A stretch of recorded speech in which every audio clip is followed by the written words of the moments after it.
Hai guys, hari ni aku nak review movie Crime 101 lakonan Chris Hemsworth, Mark Ruffalo, Halle Berry dan juga Barry Keoghan.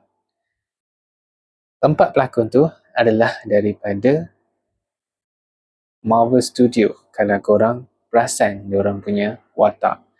Jadi itu adalah salah satu tarikan utama yang aku pergi tengok cerita ni, dan aku tanya-tanya juga apa kisah di sebaliknya. So pada mulanya bila aku tengok, aku tak berapa faham apa kerja Chris Hemsworth ni sebenarnya. Dia ada dua nama dalam ni. Satu masa pengenalan dengan watak perempuan yang langgar kereta dia, dan seorang lagi tu adalah dia macam watak insurans broker. Dia maksudnya jual insurans pada orang kaya.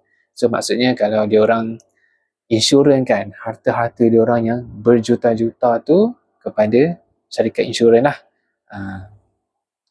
Jadi watak Chris Hemsworth ni, dia memang kerja dia mencuri lah kan. Mencuri secara nak kata profesional tu tak juga, tapi dia tak sampai tahap membunuh. Tapi memandangkan dia pandai komputer dan dia hackers, so dia boleh tahulah keadaan ke mana barang yang dicuri tu pergi. Jadi so waktu dalam proses dia nak curi tu, so misi dia untuk mengenalilah watak si Halle Berry tu sebagai insurance broker, sebab dia ada kaitan dengan orang kaya, iaitu klien dia, tempat dia bekerja. Jadi Chris Hemsworth ni memang target dia lah untuk curi segalalah, emas, ada permata, termasuk dengan duit. Jadi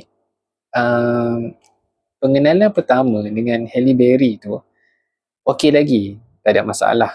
Dan kali kedua dia jumpa dekat tempat lukisan, dia direct terus dengan Halle Berry tu, mengatakan apa tujuan dia stalk perempuan tu, dan juga tujuan dia jumpa. Tujuan jumpa tu sebab nak ajak bagi info klien perempuan tu kepada dia untuk dia buat rompakan. Kira dia ajak sekali lah. Tapi permulaan Halle Berry tak nak, sebab usaha dia yang 10 tahun tu, yang dia kerja tu adalah dia buat dengan jujur. Tak pernah menipu. Jadi dia agak terkejut lah bila Chris Hemsworth ajak dia buat benda tu. Tapi disebabkan di tempat kerja dia ada konflik, iaitu dia mohon untuk jadi rakan kongsi di syarikat insurans tu. Jadi bila selepas meeting, ada satu scene tu selepas meeting, dan ketua dia ada panggil dia bagi keputusan tentang untuk jadi rakan kongsi. So ketika itulah dia bagi tahu tak boleh, permohonan dia tu bukanlah tak boleh, dia keputusan untuk ambil dia sebagai rakan kongsi tu disebabkan oleh masalah kewangan. Jadi watak Halle Berry ni macam agak tak puas hati lah, sebab dia banyak dapatkan klien, so banyakkan dapat job untuk syarikat insurans tu. So dia tak puas hati dengan jawapan dengan masalah kewangan syarikat. So di situlah dia mengungkit segala benda dan dia tak puas hati. So disebabkan masalah itu, dia terus setuju dengan rancangan Chris Hemsworth. Dan watak Mark Ruffalo, iaitu dia seorang pegawai polis. Tapi aku tak tahu polis dia pangkat apa. Cuma di tempat kerja dia tu, ketua dia tu memang suka meremehkan dia lah bila dia buat keputusan, iaitu keputusan dia tu seolah-olah macam tak logik. Dia macam ada pendapat dia yang berbeza.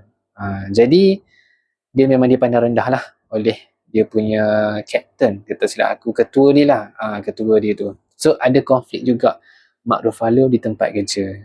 Jadi dalam masa yang sama, watak si Barry Keoghan tu, dia adalah dia macam pembunuh upahan kepada bos Chris Hemsworth tu. Chris Hemsworth tu, dia ada bos dia. Jadi bila Chris Hemsworth ni dah tak nak bekerjasama dengan orang tua tu, bos dia sendiri, jadi bos dia tu tak puas hatilah, so lantik pencuri lain untuk buat rompakan. Jadi ada satu malam tu, memandangkan Chris Hemsworth dah bekerjasama dengan Bailey Harry, so pembunuh upahan satu lagi pergi serang Bailey Harry tu dekat rumah. Jadi aku rasa dekat sini dia macam straightforward. Sebab apa? Sebab dia terus bagi tahu Mark Ruffalo rancangan dia dengan Chris Hemsworth. So aku rasa macam terlalu cepat.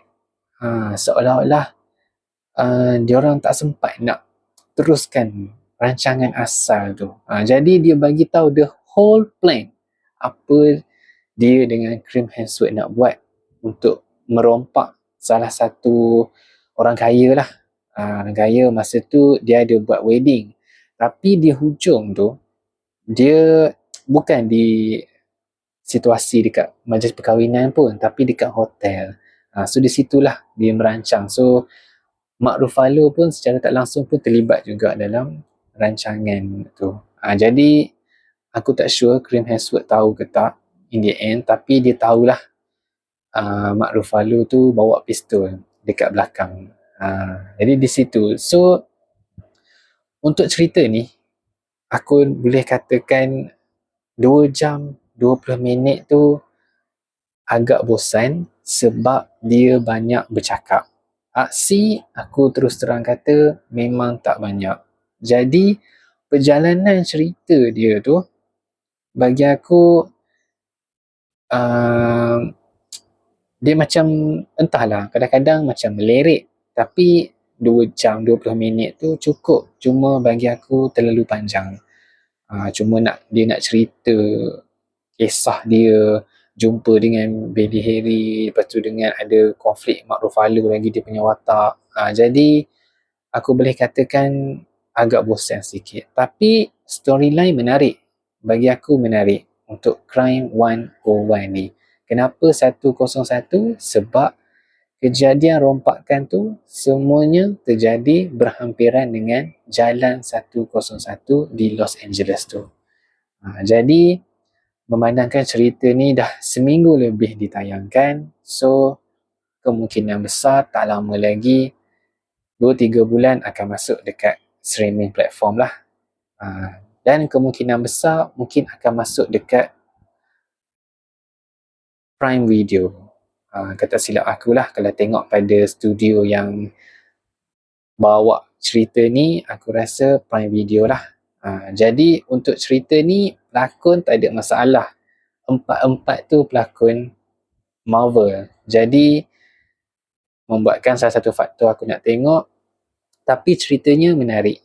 So siapa yang masih lagi berkesempatan, boleh pergi layan, tak ada masalah, dengan syarat korang okey dengan movie yang banyak cakap dan kurang aksi.